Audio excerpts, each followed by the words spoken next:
Hello and welcome my dear friend, this is me Kumar Pankaj और स्वागत है आप सभी का आपके अपने प्लेटफॉर्म पर।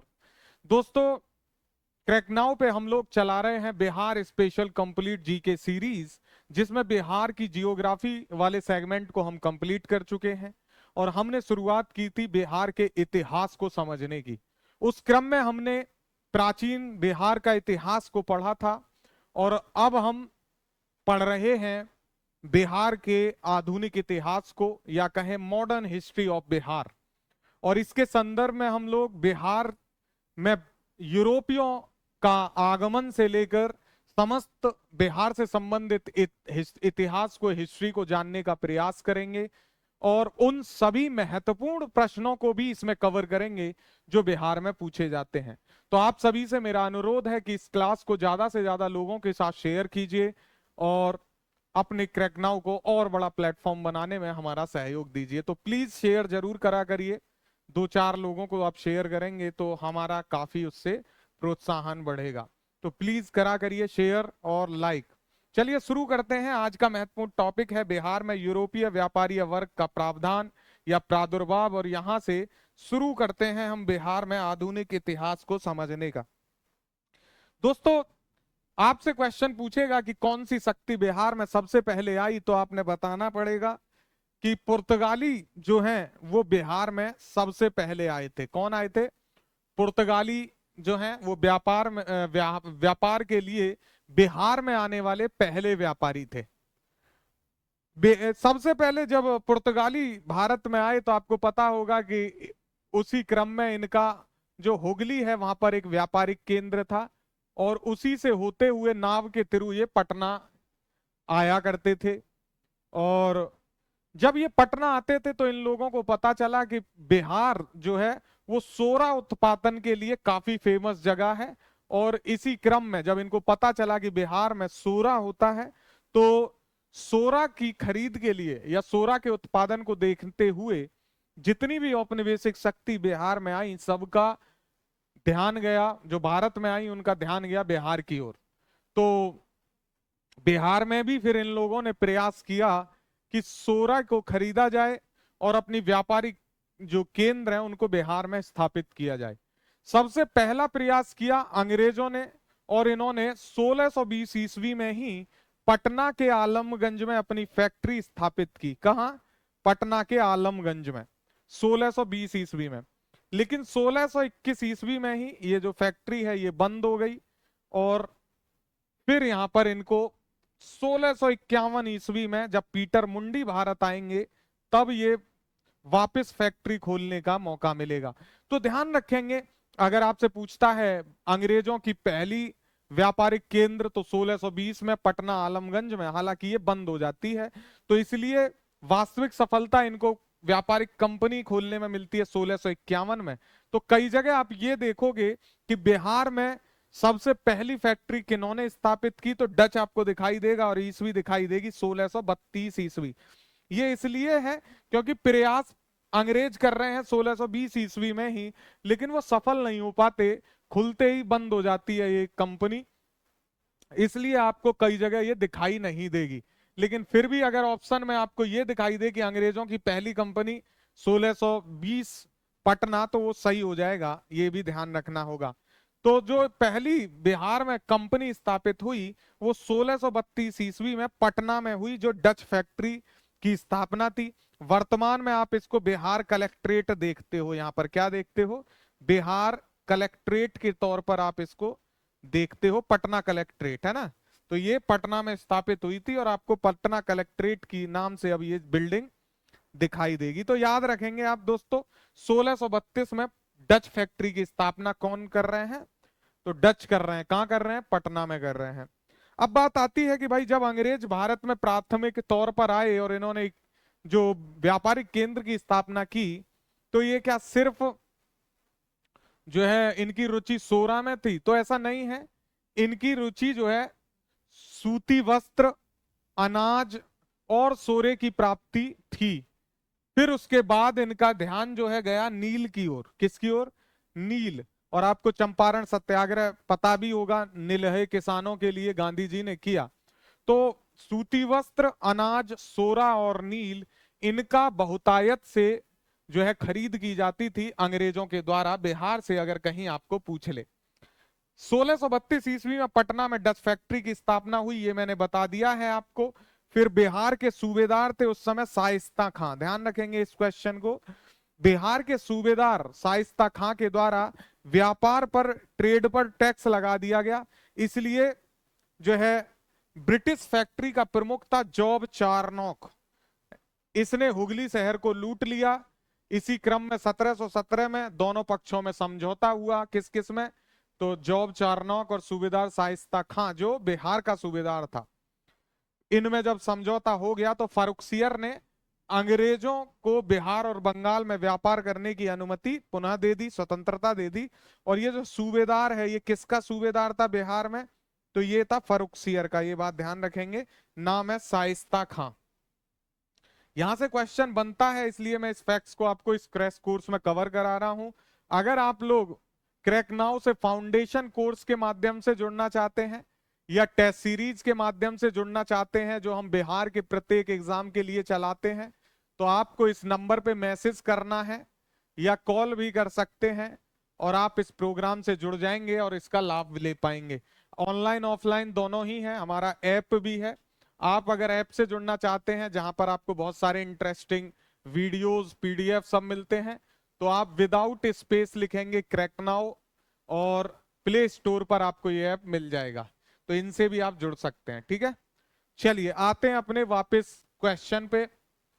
तो एक क्वेश्चन आपसे पूछता है कि किस जो है यात्री ने अपने यात्रा वृतांत में पटना को दूसरा सबसे बड़ा नगर बताया था, तो ये फ्रांसीसी यात्री था जिसका नाम था ट्रेवनियर। क्या नाम था? ट्रेवनियर। ट्रेवनियर ने अपने यात्रा वृतांत में कहा कि पटना उस समय दूसरा सबसे बड़ा नगर था। एक और व्यक्ति, एक और ट्रेवलर भारत आया जिसका नाम था मैनरिक। इसने जो है तत्कालीन पटना की जनसंख्या को बताया कि पटना की जनसंख्या जो है तब तक लगभग 2 लाख थी। कितनी थी प्यारे दोस्तों? तो लगभग 2 लाख जो है पटना की जनसंख्या इसने मैनरिक ने बताई है। अंग्रेज व्यापारी भी यहां पर आए थे, जॉन मार्शल और पीटर मुंडी, इनका भी आगमन पटना हुआ और वे 1630 से 34 के मध्य तक बिहार में रहे। तो आपसे पूछेगा कि इन निम्नलिखित में से कौन कौन जो है यात्री पटना आए, तो आपने ध्यान रखना है ट्रेवनियर आया है, मैनरिक भी आया है, जॉन मार्शल भी आया है और पीटर मुंडी भी आया है। मेरे प्यारे दोस्तों, इन चारों के जो है नाम आपने याद रखने पड़ेंगे। अब आ जाते हैं बिहार के इतिहास के क्रम में जहां से क्वेश्चन पूछता है। तो आपको प्लासी का युद्ध पता होगा दोस्तों, और प्लासी के युद्ध के पश्चात आपने पता है अंग्रेजों ने मीर जाफर को बंगाल का नवाब बना दिया जब सिराजुद्दौला को हरा दिया था, है ना। तो मीर जाफर, मीर जाफर कौन है? जिसने अंग्रेजों की मदद की सिराजुद्दौला के अगेंस्ट प्लासी के युद्ध में, है ना। तो प्लासी के युद्ध के पश्चात मीर जाफर को जब बंगाल का नवाब बना दिया गया, तो मीर जाफर लॉर्ड क्लाइव के साथ पटना आया और लॉर्ड क्लाइव ने मीरन को बिहार का उप नवाब नियुक्त किया था। तो आपको यहाँ पे पूछता है कि मीर जाफर के समय बिहार का नवाब कौन था, तो ये था मीरन मेरे दोस्तों। कौन था? मीरन। लेकिन मीरन वास्तविक रूप में सत्ता पर स्थापित नहीं हो सका, सत्तासीन नहीं हो सका, और तत्कालीन मुगल शहजादा अली गौहर, या जिसको आप शाह आलम द्वितीय कहते हो, उसने बिहार के क्षेत्र में मुगल सत्ता को पुनर्स्थापित करने का प्रयास किया। इस तरीके से अगर क्वेश्चन पूछे आपसे कि बिहार का उपनवाब किसे नियुक्त किया गया था, तो आप मीरन बताएंगे। क्या नियुक्त किया गया है? बिहार का उपनवाब। और बंगाल का नवाब कौन है? तो मीर जाफर है। ये बात ध्यान रखेंगे।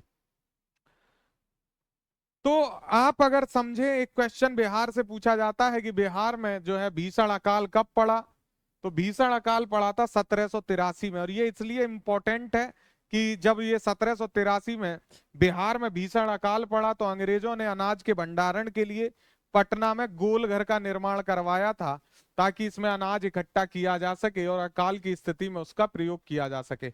आप वर्तमान समय में भी देखोगे बिहार में प्राकृतिक आपदाओं का लगातार बिहार सामना करता है, चाहे वो बाढ़ हो, चाहे बिजली गिरना हो, है ना, चाहे सूखा की समस्या हो, तो बिहार राज्य आज भी नेचुरल डिजास्टर का सामना करता है। और ऐसी परिस्थितियां पहले समय में भी विद्यमान थी। तो ऐसी ही स्थितियों से बचने के लिए 1783 ईस्वी में जो है अकाल का सामना करने के लिए अनाज के भंडारण के लिए पटना में गोल घर का निर्माण कराया गया था। ये आपने याद रखना है। मैंने फाउंडेशन कोर्स में ये बात बताई है कि ये गोल घर का निर्माण किसने कराया था। तो आप मुझे बताएंगे गोल घर का निर्माण किसने करवाया था। ये आपको क्वेश्चन का आंसर करना है कमेंट में, क्योंकि यहां से क्वेश्चन आ सकता है। और ये सारी डिटेल हम फाउंडेशन कोर्स में देते हैं। यहाँ पे आप क्रैश कोर्स पढ़ रहे हो तो थोड़ी मेहनत आपको करनी पड़ेगी दोस्तों, ठीक है। चलिए नेक्स्ट क्वेश्चन है, अंग्रेजों ने अपने हितों की पूर्ति हेतु मीर जाफर को बक्सर के युद्ध के समय बंगाल का नवाब बनाया, परंतु अपनी उपेक्षाओं पर खरा न उतरने के कारण उन्होंने मीर जाफर को अपने नवाब के पद से अपदस्थ कर दिया और मीर कासिम को बंगाल का नवाब बना दिया। ये आप लोगों को पता है। और जब मीर कासिम ने भी लगातार अंग्रेजों की जो है काम में हस्तक्षेप किया, तो अंग्रेजों को बुरा लगने लगा और अंग्रेज फिर उस पर दबाव बनाने लगे। तो मीर कासिम ने भी इस चीज से बचने के लिए कि अंग्रेज उसके काम में दखल अंदाजी ना करें या अंग्रेज जो है हस्तक्षेप ना करें उसके काम में, तो इसलिए उसने अपनी राजधानी मुर्शिदाबाद से मुंगेर स्थानांतरित करी थी। और ये इंपॉर्टेंट क्वेश्चन होता है, आपको पूछेगा कि कौन नवाब था जिसने अपनी राजधानी को मुर्शिदाबाद से मुंगेर स्थापित किया। तो ये मीर कासिम है। आपसे ये भी पूछेगा मीर कासिम ने अपनी राजधानी को कहां से कहां स्थापित किया, तो आप बता दीजिएगा मुर्शिदाबाद से मुंगेर स्थापित किया। और नवाब का नाम है दोस्तों मीर कासिम। ये इंपॉर्टेंट फैक्ट्स हैं सारे।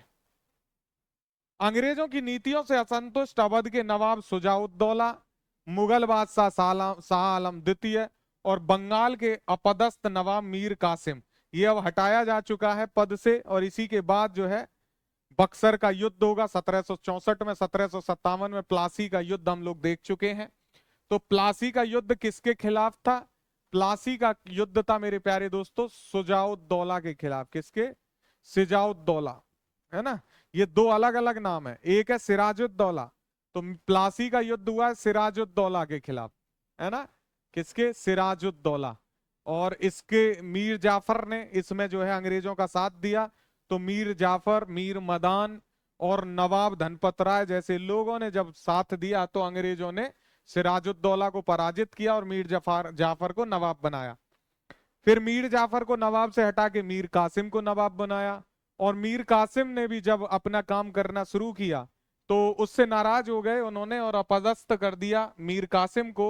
तो फिर मीर कासिम ने मिले नवाब सुजाउद्दौला से जो अवध के नवाब थे वर्तमान समय में, उस तत्कालीन समय में।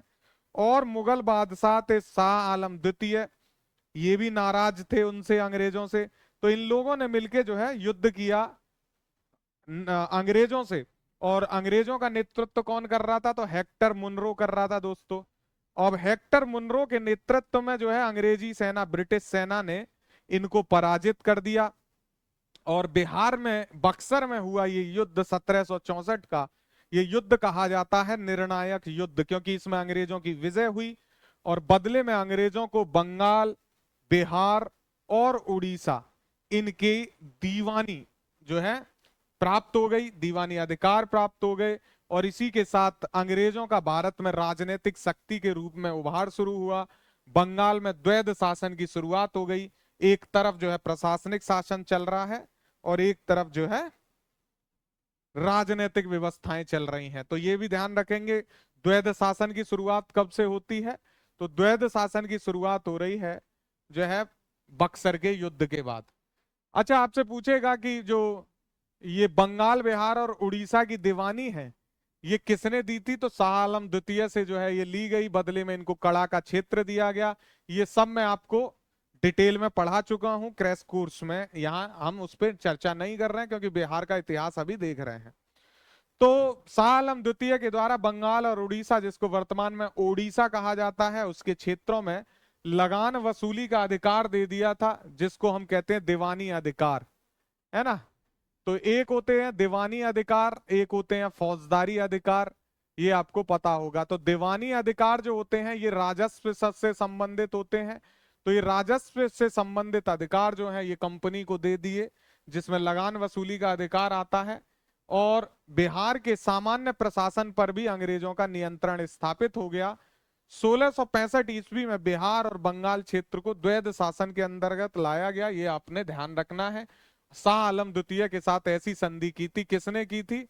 तो ये क्लाइव ने की थी। ठीक है, याद रखेंगे इसको बिल्कुल। अब बात आती है प्यारे बच्चों 1793 में हुआ स्थाई बंदोबस्त लागू, और इसको बिहार में भी किया गया। यहां से क्वेश्चन बनता है कि 1793 ईस्वी में स्थाई बंदोबस्त किसने लागू किया था, ये आप मुझे बताएंगे। मैं ये बता चुका हूं आपने किसने लागू किया। लागू किया ये तो 1793 में जो है हुआ ही है। आप ये बताएंगे कि स्थाई बंदोबस्त लाने वाला कौन शासक था या कौन था व्यक्ति, है ना। एक महत्वपूर्ण चीज है जो आपने याद रखनी है, काशी के चैत सिंह। काशी के चैत सिंह के विद्रोह से प्रेरित होकर 1781 में पटना के कुछ जमींदारों ने भी विद्रोह का असफल प्रयास किया। अंग्रेजों द्वारा बिहार में फौजदारी प्रशासन को अपने अधिकार में लेने के पश्चात चार्ल्स फ्रांसिस ग्राट को पटना का जो है प्रथम अंग्रेज मजिस्ट्रेट के पद पर नियुक्त किया गया। ये इंपॉर्टेंट है, ध्यान रखेंगे। अब क्या है, विद्रोह होने शुरू हो गए हैं। नेक्स्ट पार्ट में हम विद्रोहों को अच्छे से पढ़ेंगे, जितने भी विद्रोह बिहार में हुए हैं। लेकिन यहां आपने ध्यान रखना है कि काशी के चैत सिंह ने विद्रोह किया 1781 में, है ना। और पटना के जमींदार भी इससे प्रभावित हुए। इन्होंने एक असफल प्रयास किया अंग्रेजों द्वारा बिहार में फिर फौजदारी प्रशासन है उसको अपने अधिकार में लिया। और एक चार्ल्स फ्रांसिस ग्रांट, ये नाम याद रखिएगा, इसको पटना का प्रथम अंग्रेज मजिस्ट्रेट के तौर पर नियुक्त किया गया। तो आपसे पूछेगा बिहार में कौन पटना का प्रथम अंग्रेज मजिस्ट्रेट था, तो वो था चार्ल्स फ्रांसिस ग्रांट। याद रखेंगे, महत्वपूर्ण है दोस्तों। अब बात आती है आधुनिक बिहार में प्रशासनिक परिवर्तन कैसे हुए आधुनिक काल में। तो वर्ष 1865 में पटना और गया को अलग अलग जिलों में संगठित किया गया। फिर वर्ष 1866 में सारण जिले को पृथक कर चंपारण जिले से निर्माण किया गया। फिर वर्ष 1869 में पटना जिले के कुछ क्षेत्रों को तिरहुत में मिलाया गया। फिर वर्ष 1875 में तिरहुत को मुजफ्फरपुर और दरभंगा नामक दो इकाइयों में विभाजित किया गया। ये तिरहुत क्षेत्र आप जान रहे हो, कर्नाट वंश का शासक यहाँ रहा है तिरहुत में। उससे भी पहले आप जाओगे तो विदेह या मिथिला क्षेत्र के संबंधित यहाँ पे जो है शासन रहा। और कर्नाट वंश का शासक जो है नान्यदेव ने भी यहीं स्थापित किया। ये आप सारा जो है पीछे एंशियंट हिस्ट्री में। और जो इम्तियाज अहमद की किताब है ना, इम्तियाज अहमद में आप ये सब चीजें देख चुके हो दोस्तों। इम्तियाज अहमद की प्लेलिस्ट करा रहा हूं ना मैं, जिसमें प्रीवियस ईयर क्वेश्चन को डिस्कशन किया जाता है, वो आप जरूर देखिए, बहुत बेनिफिशियल है आपके लिए। साथ ही साथ आप देखिए बिहार कंप्लीट जीके सीरीज, तो ये देख रहे हो। इसी के साथ आप देखो बिहार स्पेशल। अगर ये 3 प्लेलिस्ट आप पूरा देख लेते हो, ठीक है, तो फिर आपको कोई दिक्कत बिहार के किसी एग्जाम में नहीं होने वाली है। कौन कौन सी 3 स्पेशल प्लेलिस्ट हैं जो क्रैकनाउ के लिए, क्रैकनाउ के आपके लिए देन है?